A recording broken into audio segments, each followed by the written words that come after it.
دادران. یک مرد و یک زن بود. آنها 7 پسر داشتند. یگان هم دختر نداشتند. پسران هر وقت به مادرشان می گفتند که مادر جان، با ما خواهر لازم است. خواهری باشد که ما دوستداری کنیم، مهربانی نماییم، غمخواری کنیم. بعد چند وقت مادر امیدوار دختر و پسرانش امیدوار خواهر شدند. 7 دادران همیشه به شکار رفته در بین کوههای بلند گشته آهو، کبک هلال، حیوانهای وحشی را زده می آوردند. یک روز آنها به مادرشان گفتند مادر جان، ما به شکار می رویم. اگر به ما خواهر شود شما فرمایید که به دروازه چرخ، اگر باز هم پسر شود کمان آویزند. دیری نگذشته مادرشان دختر زایید. وی جدا خرسند شده به دایه گفت روید به دروازه چرخ آویزید، پسرکانم بیایند چقدر خرسند می شوند. کمپیر یک چرخ را برده به دروازه آویخت. 7 دادران یک دشمن داشتند که وی دائما از صید بسیار آوردن آنها رشک می برد. وی از دروازه چرخ را گرفته کمان آویخته ماند. 7 دادران از شکار گشته آمده دیدند که به دروازه کمان آویختگی. مادر ما باز هم پسر زاییده است گفتند و به خانه ندر آمده گشته رفتند. رفته به یک مملکت دیگر رسیده زندگی کرده گشتند. خواهرکشان را گلماه نام کردند. وی 10 ساله شد، 12 ساله شد. یک روز با دوگانه‌هایش بازی کرده ایستاده با دخترچه همان دشمن اکهایش کپش گریخته ماند و دخترک طعنه کرده گفت تو بی پای و قدم هستی، تو شدی و اکهایت گم شده رفتند. ما با تو دیگر بازی نمی کنیم که تو برین بی اکه می شویم. گلماه غمگین گشته گریه کرد.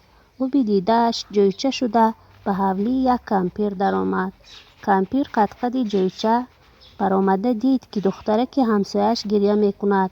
پرسید چرا گریه می کنی؟ دخترک جواب داد دوگانه تو شدی و اکهایت گم شدند گفته مرا طعنه زد. این گپ راست است یا دروغ؟ کمپیر گفت که رو به مادرت گوی که گندم بریان کند. با هر چی داد نگیر، گوی که با دستش دهد. وقت تا که با دستش دادنی شد کفش را به درون دیگ پخش کن و دادران من در کجا اند گفته پرس. گلماه به خانهشان آمده و مادرش گفت مادر جان، بسیار گرسنه ماندم، دلم گندم بریان می طلبد. مادرش خیست و گندم بریان کرد. گندم بریان را از دیگ با کفلیس گرفته داد، نگرفت. با قاشق داد، نگرفت. گفت با دستت ده. با دستش دادنی شد که کفشش را به درون دیگ پخش کرده گفت راستش را گوی، من اکه دارم یا نه؟ مادرش گفت نداری. سر ده که دستم سوخت. گلماه سر نداده باز پرسید من اکه دارم یا نه؟ مادرش گفت ها اکه داری، 7 اکه داری. گلماه پرسید کی؟ اکه های من در کجا اند؟ مادرش جواب داد نمیدانم. روزی زایده شدنی تو به شکار رفتند دیگر بر نگشتند. در حسرت دیدارشان دلکم خانه زنبور شده است. گلماه این گپ را شنیده خیسته خمیر کرد. 10-12 تا کوچه پخت و در یک رویمال بسته به مادرش گفت مادر جان، من اکه هایم را کافتنی می روم.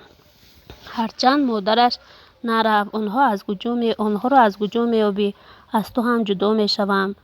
گفت که گلماه از راهش نگشت. وی از دشت و دریا گذشت، از کوه و صحرا گذشت، بسیار شهر و قشلاق را گذشته رفتن گرفت. وقتی که گرسنه ماند یک کلچه می خورد و باز به راهش دوام می کرد. رفته رفته فقط 1 تا کلچه اش ماند. کلچه را غیلان کرده از عقبش روان شد. بعد چند وقت گرسنه ماند. ناعلاج یک لبه کلچه را شکسته خورد. باز غیلان نشد. کلچه را به دستش گرفته همین قدر گریه کرد که زمین لای شد. یک پارچه لای را گرفته به جای شکسته کلچه مالید و به آفتاب ماند. کلچه قاق شد. گلماه آن را از نو غیلان کرده از پسش رفتن گرفت. به یک کوه رسید. در آنجا یک حولی بود. کلچه به تگ در همان حولی رسیده افتید. گلماه به حولی در آمد. دید که در خانه ها هیچ کس نیست. در دیوارهای خانه سید بسیاری آویختگی. انا آهوی و انا گوسفند کوهی و انا کپک و انا مرغ هلال. خمها پوری روغن، صندوقها پوری آرد. همه چیز هست. وی از صندوق آرد گرفته خمیر کرد. نان و کلچه های نغز تیار نمود. کپک‌ها را بریان کرده یک آشک با مزه سیرگوشت سیروغن پخت. همه را تیار کرده ماند و در درون یک صندوق روز شد. دیر نگذشته اکهایش آمدند. به خانه در آمده به طعامپزی سر کردنی شده دیدند که آش پلاو و نان و کلچه های دوسترویک پختگی ماندگی. حیران شدند که هیچ کس تا حالا به حولیشان قدم نمانده بود. کی آمده این طعام ها را تیار کرده باشد؟ بعد خیر هر کی باشد پگاه میفهمیم گفتند و آش و کلچه ها را با ذوق خوردند. پگاه شد. 6 دادر به شکار رفتند و اکای از همه کلانیشان را واقعه را فهمیدنی شده در خانه ماند. وی پاییده شیشت و یک وقت خوابش برده ماند. گلماه آهسته نگاه کرد که اکش خواب رفته است. از صندوق برآمد. باز هم خمیر کرد. نان و کلچه های خوش رو پخت. 3-4 زواله توشبیره پخته ماند و بعد درون صندوق در آمده روز شد. اکش بیدار شد که نان کلچه های گرم تیار، توشبیره ها تیار. حیران شد. نگاه کرده شیشته بود که اکه های دیگرش هم آمده ماندند. پرسیدند که کی بوده است؟ خوابم برده مانده است. بیدار شدم که همه چیز تیار. گفت. دادرانش به سیرخوابی و خندیدند و خوراک را خورده خواب کردند. روزی دادری دیگرشان در خانه ماند. این را هم خواب برده از کارهای دختر خبردار نشد. همین خیل 6 دادر خواب کرده مانده سیر دختر را نفهمیدند. روز هفتم دادری از همه خوردی پاسبانی کرد. وقتی پیشین او را هم خواب پخش کرد. خسته کرپچه انداخت و به تگ سرش بالیش مانده دراز کشید که باز زیادتر خوابش آمد. خواب که به وی غلبه کردن گرفت خست و لیلچه‌اش را کمی بریده نمک پاشید. دیگر جراحت سوختن گرفت و خوابش نبرد. یک وقت دید که یک دختر نازنین از صندوق برآمد. خواست که زود خسته دستگیرش کند. باز فکر کرد که کنی بینم چی کار میکند. دختر آرد گرفت، خمیر کرد، نان پخت، گوشت گرفت، پیاز ریزه کرد، سبزی تازه کرد، شوربا پخت. چای جوشانده دم کرده چاینک را به لب آشتان مانده به پیش صندوق رفت و در آمدنی شد که بچه تاخته خسته از پیش محکم داشته پرسید. تو اینسی جنسی پریی پریزادی چی کسی هستی که خانه ما را منزل کردی؟ گلماه گفت نه اینسم نه جنسم نه پریم نه پریزاد. آدم عادی هستم. خواهر شما. ما 7 دادریم. خواهر نداریم. گفت بچه با تعجب کرده. دختر همه واقعه را یک یک نقل کرده خواهرشان بودنش را معلوم کرد. اکه و خواهر همدیگر را به آغوش کشیدند. بوسه نمودند. حال پرسی کردند. خرسند و خوشبخت گپ زنان کرده نشستند. وقتی آمدن اکه هایشان شده بود که بچه گفت تو روز شب من از اکه هایم شادیانه میگیرم. دختر پنهان شد. فرصت نگذشته برادرانش هم آمدند. برادری از همه کلانی پرسید که ها دادرم چی گپ شد؟ هیچ گپ نه. گفت دادری خوردی شینید طعام خورید من گپی غلطی میگویم. برادران نشسته هیچ گپ نه. گفت دادری خوردی شینید طعام خورید من گپی غلطی میگویم. برادران نشسته به طعام خوری سر کردند. بچه نان شکست و بعد به برادرانش را آورده گفت شادیانه دهید که خواهرکمان آمده است. ما خواهر نداریم. گفتند 6 دادر یک باره. بعد این بچه برادرانش را از حادثه خبردار کرد و به سوی صندوق را آورده گفت گلماه برو اکنون اکه هایمان انتظارم. دختر شنیده برآمد. 6 برادر به سوی دویدند. آغوش و بوسه‌گیری سر شد. برادران به همدیگر نوبت نداده دختر را به کنار میکشیدند. حال پرسی میکردند این بچه باشد یک سو نشسته از خرسندی قنوتک میزد. بعد از این گلماه با برادرانش زندگی کرده گشت. همه‌شان خرسند و خوشحال بودند. هفتادران روزها به شکار می رفتند. گلماه میغنداشت، میرفت، میچیند، میشست، میدوخت. روزی برادرانش به خواهرکمان شریک می شود گفته یک گربه یافته آمدند. گربه شریک دوست داشته گلماه شد. گلماه به او هیچ چیز نمیخورد. هر چی که یافت گربه را جیغ میزد و با هم میدیدند. یک پگاهی خانه رفته ایستاده از پیش جاروب یک دانه مویز یافت.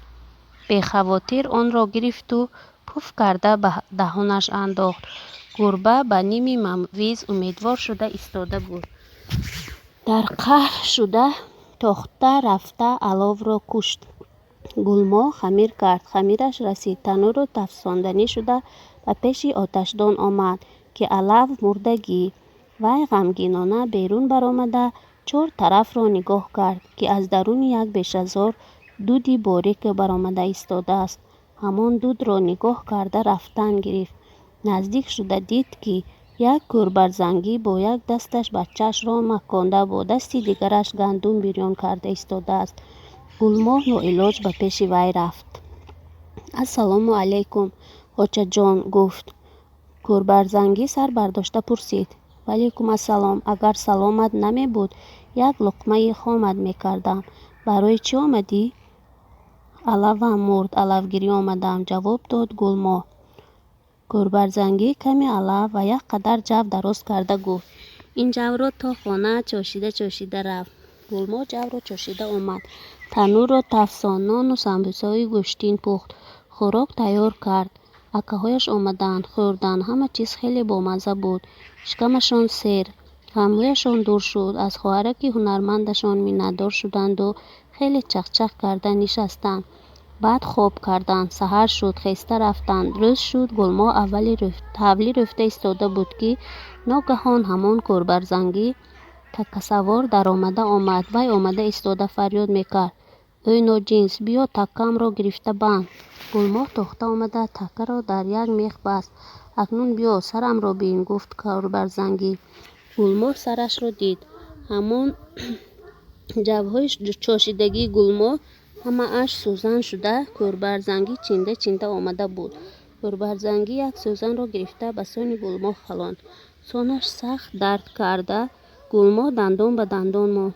گلماه سر می دید و گربرزنگی خون او را می مکید. چند روز همین خیل دوام کرد. دخترک نازنین زرد و خراب گردیده خزان شد. یک روز اکهایش پرسیدند که به تو چی شد؟ گشنه ای؟ تشنه ای؟ زیق شده ای؟ چرا روز خزان شده ایستاده ای؟ گلماه واقعه را گفته داد. روزی دیگر برادری از همه خوردی به شکار نرفته در نزد در چاه کند. یک سنگ کلانی را آورد و ماند و بعد از این در پس در پنهان شد. دیری نگذشته گربرزنگی هم آمد. وی آمده ایستاده فریاد میکرد. ای ناجنس بیا تکم را گیر. گلماه تاخته رفته تکه را گرفته به سوی در رفتن گرفت. گربرزنگی از عقیب او می آمد. گربرزنگی به در نزدیک شده بود که بچه تاخته برآمده او را به چاه تیله داد و چالاکانه سنگ را به بالش پرتافته خاک کشید. بیگاهی برادرانش از شکار گشته آمده پرسیدند. حد و در چه حادثه بوده است؟ به خانه گربرزنگی راه یافته است. جواب داد او. خیریت که بر وقتتر خبردار شدیم. نباشد خواهرکمان را کشته میمانده است. بچه با گربرزنگی چه خیل رفتار کردنش را گفته داد. بعد دکه کلانیشان به دختر گفت. مبادا به بالای چاه آب نریز که گربرزنگی زنده می شود. چند وقت گذشت. یک روز گلماه دیگ و طبق شد و فراموش کرد. آبش را به بالای همان چاه ریخته ماند. یک زمانی بالای چاه شیبیتزار شد. چنان شیبیت خوشبویی که هیچ نگفتنی.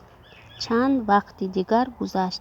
یک بیگاه گلماه غمگینانه آه کشید. برای چی آه سرد میکشی؟ پرسیدند برادرانش. حیران شده گفت. به دیدار پدر و مادر یار و دوستانم پزمان شدم. برادرانش گفتند. ما هم پدر و مادرمان وطنمان را یاد کردیم. این طور که باشد پگاه راهی سفر پیش میگیریم. روزی دیگر 7 دختران با گنداشتن چیز و چاره‌هایشان مشغول شدند و گلماه یک مستاوه با مزه پخت. گلماه از همان شبیت کنده قیله تیار کرده کشیده به کاسه ها انداخت. برادران به سر دسترخوان آمده یک قاشق خورده بودند که کبوتر شدند و پریده رفتند. گلماه در حیرت ماند. این شبیتی در روی چهاررویدگی بود. من نادان فراموش کرده به خوراک انداختم. دخترکانم کبوتر شدند. اکنون چی کار میکنم؟ خیر من هم کبوتر شوم. گفت و یک قاشق خورد و این هم کبوتر شده پرواز کرده و برادرانش رسیده گرفت. 8 کبوتر پرواز کنان به وطنشان رسیده بر روی باغ خودشان رفته نشستند. 7 دختران 7 سفیدار شدند و گلماه یک درخت سیب. یک وقتی مادرشان به باغ برآمده حیران شد. 7 سفیداری بلند و درختی سیرشاخ سیب پیدا شده است. باغ از این درختان عجیب خیلی خوشنمود و زیبا گشته است. بعد از این مادر هر روز به اینجا برآمده این درختان غلطیده را با محبت تماشا کنان به آنها دور و دراز چشم می‌دوخت. فصلی بهار آمد. سیب غرق گل شد. میوه کرده تابستان شد. سیب‌ها پختند. صبح سرخ خوشبوی. یک روز پسری پادشاه به شکار برآمده گذرش به این طرف افتاد. آمده ایستاده بود که به دماغش بوی خوش سیب رسید. اسب خود را نگاه داشته به نوکرانش گفت این چی بوی است؟ این قدر فوران؟ زود رفته فهمید که از کجا می آید. 2 نوکر اسب دوانده به نزد باغ آمدند و دیدند که یک درخت غرق سیب، گرداگردش 7 سفیدار بلند رویدگی. گفتند که از این سیب 2-3 تا به شاهزاده بریم. خرسند می شود. و درخت نزدیک شده دست دراز کردند. هنوز یگان تا سیب را نگرفته از تنه آن صدا برآمد ای رهگذران دست خود را نگاه دارید. نوکران حیران شدند. نوکران حیران شده خود را به قفا کشیدند. یکی از آنها گفت ما را شاهزاده فرستاد. ما میخواهیم برای او 2-3 دانه سیب بریم. درخت باز صدا داد ای دختران عزیز، آدمان شاهزاده برای سیب آمدند. دیهم یا نه؟ همین وقت از تنه 7 سفیدار آواز بیرون شد شاهزاده چی نیکی کرده است که به او سیب میدهی؟ نوکران با شتاب از دوانده به پیش شاهزاده آمدند و گفتند ای شاهزاده عالی مقام، این بوی از باغ می آید. در درون باغ یک درخت سیب، گرداگردش 7 سفیدار درختان گپ می زند. شاهزاده گفت نامعقول کردید. کدام درخت گپ زده است که آن درختان گپ زنند؟ بعد خودی پسر پادشاه به باغ آمده به سیب دست دراز کرد. همین وقت تنه آن آواز داد ای راهگذر دستت را نگاه دار. گفت من پسر پادشاه.